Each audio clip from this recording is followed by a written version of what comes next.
Bonjour Sylvain, bonjour Théo. Bonjour. Alors vous avez fait le choix de prendre un apprenti, pourquoi?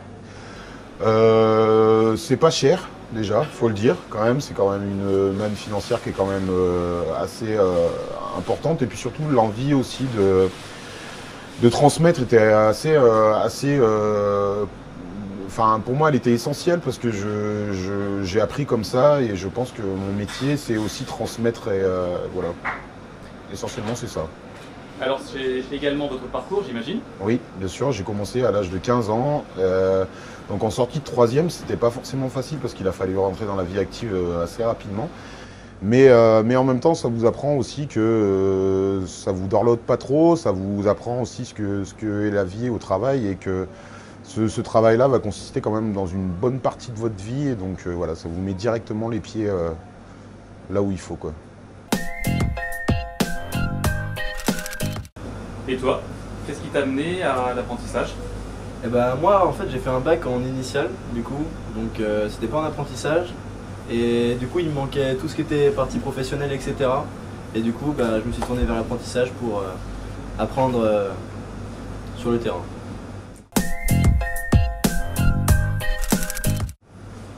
Alors Sylvain, quelles sont les qualités que vous recherchez chez un apprenti? La franchise, c'est plus des valeurs humaines plus que des valeurs, on va dire, de travail. Parce que pour moi, elles sont essentielles pour pouvoir évoluer. Ils sont dans une phase d'apprentissage. Donc moi, ce que je cherche chez un apprenti, c'est quelqu'un qui est dans la capacité d'être conscient, on va dire, d'être conscient de qui il est, de où est-ce qu'il veut aller, de ce qu'il veut faire. Mais en même temps, je sais que c'est quelque chose qui va se forger sur le long de l'apprentissage parce que on apprend enfin tous, tout le temps, toute notre vie, quoi. Donc, mais c'est plus des valeurs humaines, quoi, la franchise, l'honnêteté, la capacité à se remettre en question, la capacité à vouloir faire de nouvelles choses et voir de nouvelles choses parce qu'on apprend tous les jours, quoi. C'est juste, moi, je veux pas travailler avec des gens qui ont le melon et qui pensent qu'ils sont dans la capacité de... et qui savent, parce qu'ils ont façonné une baguette un jour, ils savent faire dans le métier, quoi. Enfin voilà. Alors et toi Théo, qu'est-ce que tu apprécies dans l'apprentissage et en particulier ici? Eh ben Sylvain il nous encadre beaucoup, donc il sait ce qu'il fait. Et il sait vraiment ce qu'il fait, c'est un très bon professionnel et du coup bah, j'apprends tout le temps. C'est pas facile mais j'essaye d'apprendre et de toujours satisfaire Sylvain et me satisfaire aussi de ce que je fais. C'est vraiment être sur le terrain, façonner, être au contact en fait de ce que je peux faire tous les jours parce que j'ai choisi ce métier. Et tu as toujours voulu le faire depuis tout petit? Non, pas du tout. Alors qu'est-ce qui s'est passé? J'ai fait un stage de 3e, donc en boulangerie, et ça m'a plu, et du coup après j'ai été en bac pour quand même avoir un niveau 4, parce que ma mère avait peur, etc. C'est vrai. Ah non mais c'est important. Et du coup ça m'a plu, et du coup je suis arrivé là. Allez. Qu'est-ce que tu trouves de difficile ici? C'est tout le temps se remettre en question. Ce qui est difficile, c'est tout le temps rester concentré, tout le temps, parce qu'il y a beaucoup de choses à faire en même temps et c'est tout le temps rester concentré sur ce qu'on fait. Y a-t-il des choses que tu ne peux pas faire ici, au niveau des machines, au niveau des restrictions légales, en tant qu'apprenti? Non, il est âgé de plus de 18 ans, donc il est dans la légalité pour pouvoir travailler sur à peu près toutes les machines. Mais après, c'est vrai qu'on est tenu, nous, en tant que professionnels, d'avoir certaines restrictions par rapport aux mineurs, par rapport aux horaires des mineurs aussi. Il ne faut pas qu'ils commencent avant 6 h du matin. Mais Théo, c'est plus son cas parce qu'il est dans un diplôme qui est plus avancé, donc il a son âge aussi en fonction plus avancé. Donc voilà. Alors de votre côté, Sylvain, quelles sont les difficultés ou les inconvénients rencontrés dans le cadre de l'apprentissage? ça, c'est pas pour Théo, c'est généralement, c'est plutôt une... c'est les mêmes valeurs que je disais sur la première question, quoi. Enfin sur la question précédente, en tout cas en ce qui me concernait, c'était vraiment la franchise, le fait de quand on fait des erreurs, de les assumer, de dire voilà j'ai fait une connerie, c'est moi qui l'ai fait, et ça remet aussi en question toutes les autres, parce que en fait si vous savez que moi je connais cette entreprise par cœur, et si je sais que quelqu'un a fait une bêtise, je sais que c'est lui, parce que je connais tout, enfin voilà, je sais que c'est lui, et c'est vrai que quand j'ai quelqu'un en face de moi qui a du mal à accepter ses torts, et ben du coup là on va à l'affrontement, et c'est là que c'est un peu compliqué, quoi. Au niveau financier et investissement en formation, comment vous y retrouvez-vous tous les deux? Alors c'est vrai que nous on se retrouve plutôt bien, parce que c'est vrai que les apprentis on est quand même exonérés de charges sociales. Après on a pris le parti aussi de travailler avec des diplômes qui sont plus soutenus, donc plus élevés, donc aussi des rémunérations qui sont plus élevées. Mais en même temps, on sait que quand on prend un apprenti, c'est un peu qui tout double. On sait que c'est un contrat d'un commun accord. Donc si la personne elle est pas réceptive, pendant 2 ans, on va travailler avec quelqu'un où on va avoir du mal à lui enseigner ce qu'on a à lui enseigner, et inversement. Donc en fait, il y a toujours cette notion d'affrontement. Alors on travaille ensemble, mais le but c'est d'essayer de faire comprendre qu'on travaille tous et qu'il y a une vraie notion d'équipe, et qu'on est tous là pour travailler les uns avec les autres. Alors justement, dans quel dispositif vous inscrivez-vous tous les deux au niveau administratif? Alors nous on travaille avec la Chambre des métiers essentiellement. Récemment on a commencé avec Théo, qui est compagnon du devoir en fait. On a notre côté, et on a le côté les compagnons qui l'enveloppent, mais après c'est assez complexe. Et moi Théo je le mets souvent en garde, c'est parce qu'il travaille énormément, il travaille beaucoup. Il y a certains compagnons qui travaillent jusqu'à 18h, 20h par jour, c'est des acharnés. Mais moi je pense qu'il y a une notion de temps de repos qui est nécessaire pour pouvoir assimiler tout ce qu'on a à donner. Donc moi je suis plutôt pour le fait qu'on travaille et qu'on vive sa passion à travers son travail. C'est génial, quoi. Enfin, de pouvoir vivre de son travail et de sa passion, c'est parfait. Mais par contre, il ne faut pas travailler à tout prix parce que le corps a besoin de repos, quoi. C'est vachement important, quoi. Alors Théo, tu me parles de ton parcours de compagnon? Eh ben, moi je viens des Deux-Sèvres du coup à la base, et du coup je suis rentré chez les compagnons, resté fidèle au devoir, et du coup ils m'ont donné une ville, et ils m'ont dit d'aller à Lyon, et donc je suis allé à Lyon, et on m'avait trouvé mon entreprise où j'ai fait un essai, et puis je suis arrivé là pour 1 an.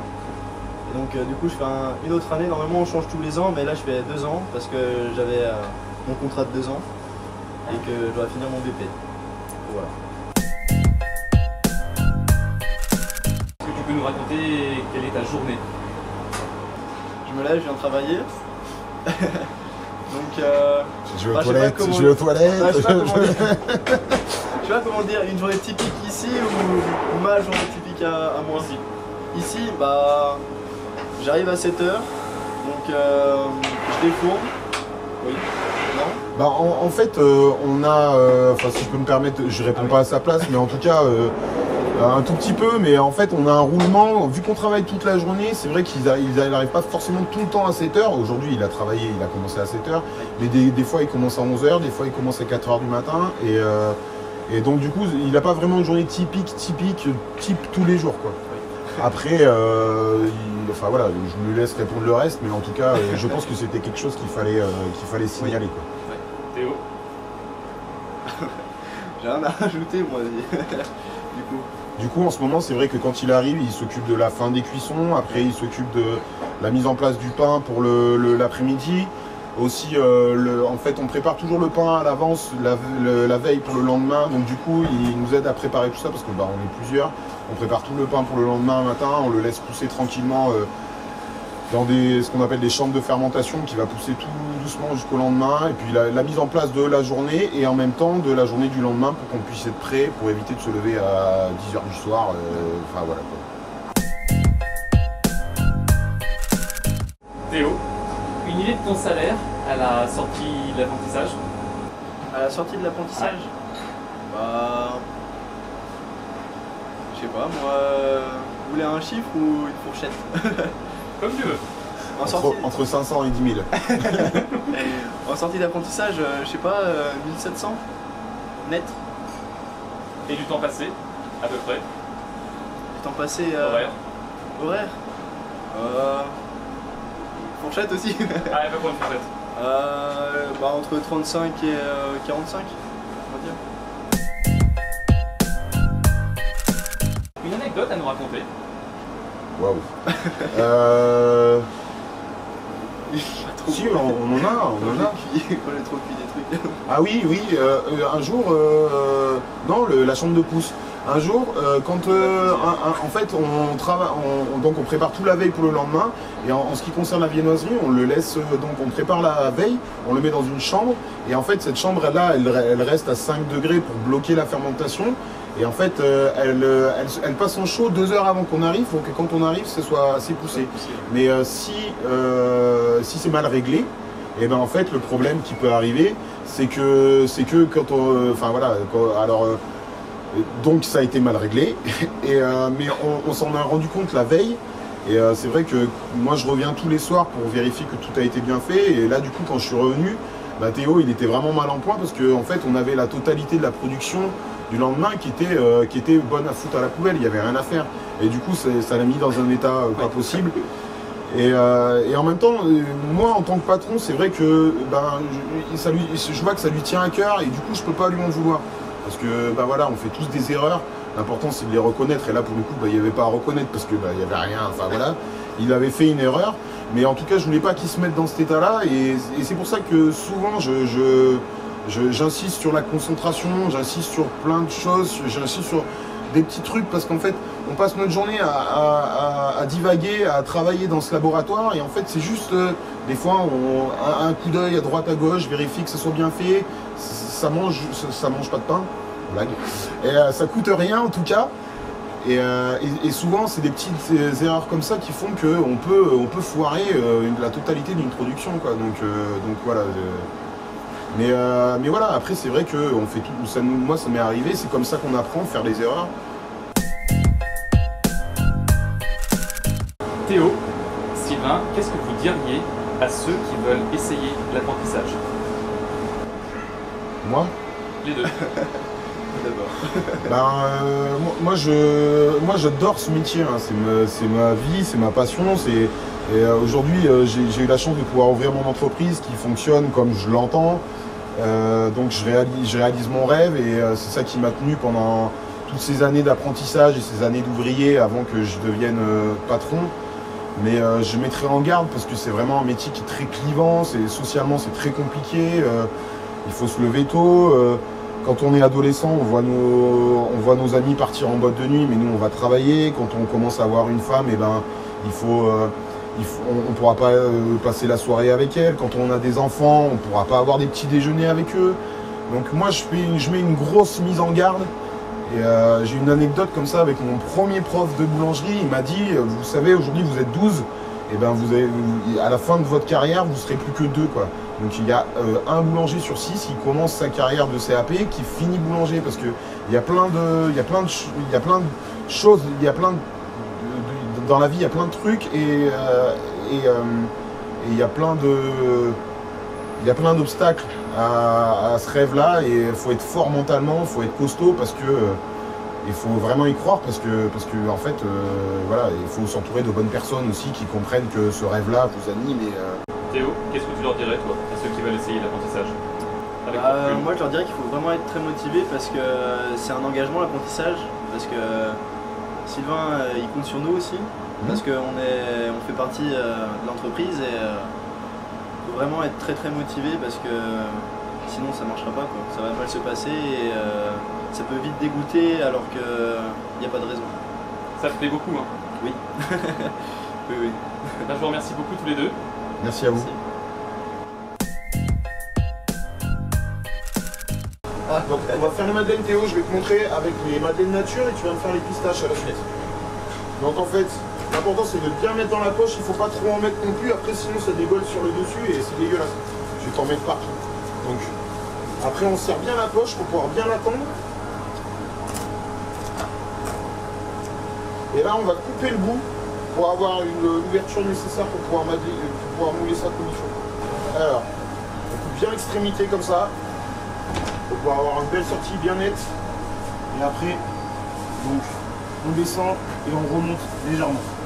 Faut pas trop en mettre, mais l'important c'est de bien revenir en arrière pour avoir pas de coulure et avoir une madeleine bien moulée.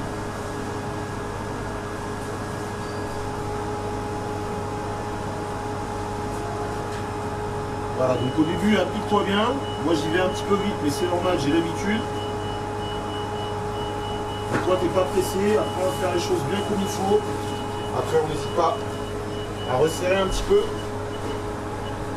pour pouvoir avoir de la tension. En fait. C'est la tension aussi que tu as dans ta poche qui va t'aider à pêcher ça bien comme il faut. Voilà. À toi. Si jamais tu as 2-3 bavures, n'hésite pas à les enlever avec ton doigt.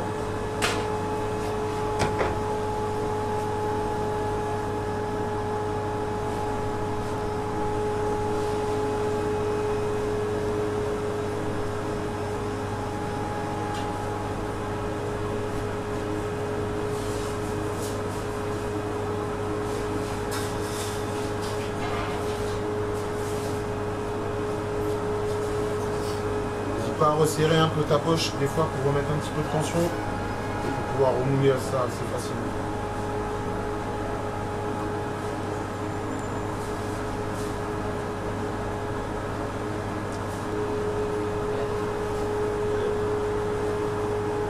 Ce qui va être intéressant dans la madeleine, c'est qu'en fait, quand on met dans un moule en acier, tu vas avoir la périphérie qui va être bien croustillante et donc on va avoir un échange de texture qui est assez intéressant avec le bombé du milieu en fait. C'est l'échange de texture entre le croustillant et le moelleux du milieu qui fait que c'est vachement intéressant. C'est pour ça que c'est toujours mieux dans un moule en acier que dans un moule en plastique. Parce que tu as une meilleure convection entre l'acier et le produit que du plastique ne chauffe pas aussi. Tu branches ça, tu ranges la plaque au frigo et après tu casses, tu rentres chez ta mère.